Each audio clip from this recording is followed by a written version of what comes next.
Holy Thursday. So we begin the Sacred Triduum, as it's called, kind of these 3 days of special celebration, of special commemoration of the events of our salvation. So we'll begin this evening with the evening Mass of the Lord's Supper, gather with our Lord in the upper room, and then watch with Him in the garden, and then starting tomorrow too, then following Him through His passion and death, wait by the tomb on Saturday, then for the glories of the resurrection on Easter Sunday. So this is the holiest week of the year, hence the name Holy Week. And so it's a great opportunity for us to reflect more deeply on these events of our salvation. Just some scheduling reminders that there are confessions available in about a half hour from 10 until noon today. That's really going to be the last scheduled time for reconciliation with the Easter or the Sacred Triduum coming up, where this will be the last time until Tuesday of next week. Tuesday next week at 5:30, we'll go back to the regular schedule of Tuesday evening, Wednesday morning, and Saturday afternoon. But for this weekend, this is our last scheduled reconciliation. Then, as I said, we'll be streaming here on Facebook Live and on YouTube all of our different celebrations for the Triduum. So they will be streaming this evening at 6:30, the evening Mass of the Lord's Supper. 1 o'clock tomorrow afternoon, we'll have the commemoration of the Passion, the Good Friday service. And then Saturday evening at 8:30, we will celebrate the Easter Vigil. And then 8:30 a.m. Easter Sunday morning, we'll have Mass also. So that's the schedule, kind of the normal schedule we would have if we were gathering together, but we're going to do it virtually this year. Just a couple other, maybe little housekeeping notes. The church will be open, St. John's will be open on Good Friday from noon to 3. That's kind of a traditional time for people to be in church. Normally we have our 1 o'clock. So if you gather a little bit before that and stay after that, you're there during the time of the Passion, when Jesus on the cross, and then his life ending at 3 o'clock. So we will have the church open from noon to 3. The Good Friday service at 1 o'clock will be streaming from St. Michael's, so there won't be any conflict there. And then also too, normally on Good Friday we always have the crosswalk that all the different churches here in the Point Shoreland area get together. We normally have a nice big cross, and we start down at the lighthouse, and we end here at St. John the Baptist. So obviously we can't do that in this way this year, so we're going to do a virtual crosswalk. All the pastors have learned the technology to do that.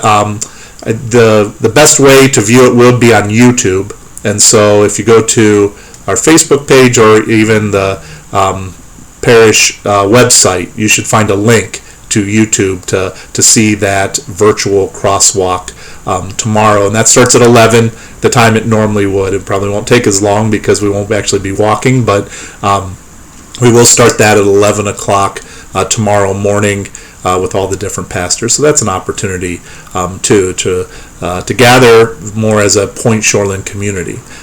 There's probably a link too at there might be probably probably all the different churches, their Facebook page or websites, which I would think would have that YouTube link. So please look for that.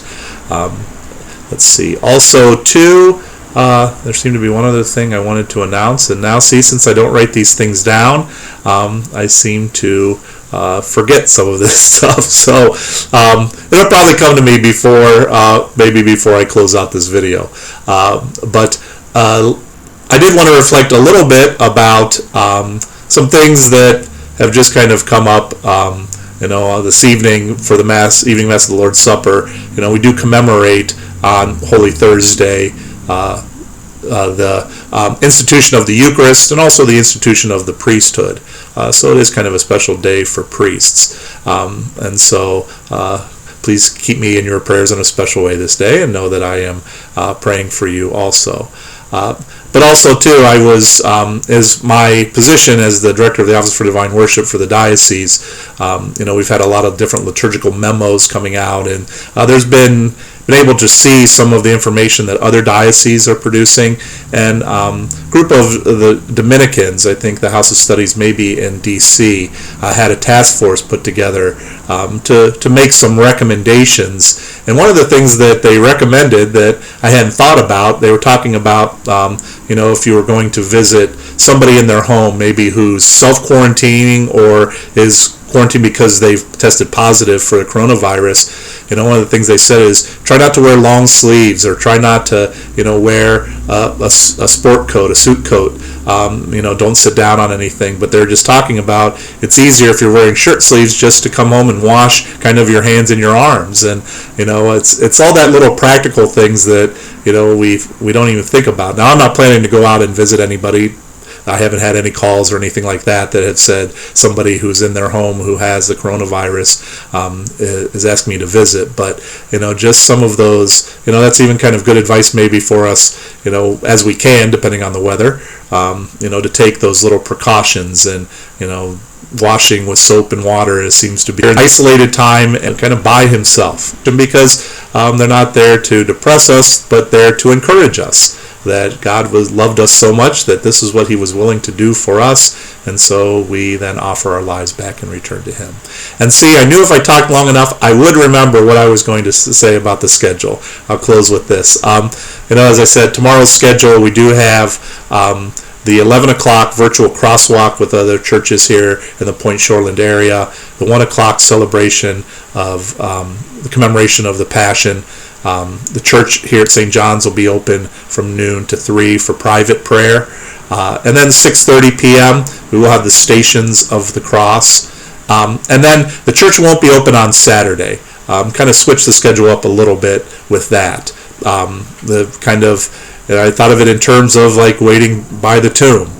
Saturday is just kind of that day when everything just kind of stops. And so everything's going to just kind of stop here until then we stream the vigil at 8:30 at the night. And then on Easter Sunday, the church will be open from 10 to 2 also, if you have a chance and you would like to stop by to pray. We won't have probably all the beautiful flowers and decorations or anything like that. We'll try to make it look as festive as possible, but it's still, the church would be open then on Friday afternoon from noon to 3, and then on Sunday from 10 a.m. to 2 p.m.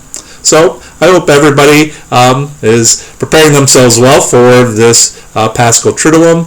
I pray that you're all staying safe and stay healthy, and we'll continue to pray for and look out for each other, and may God grant you a very blessed Holy Week, a blessed Holy Thursday.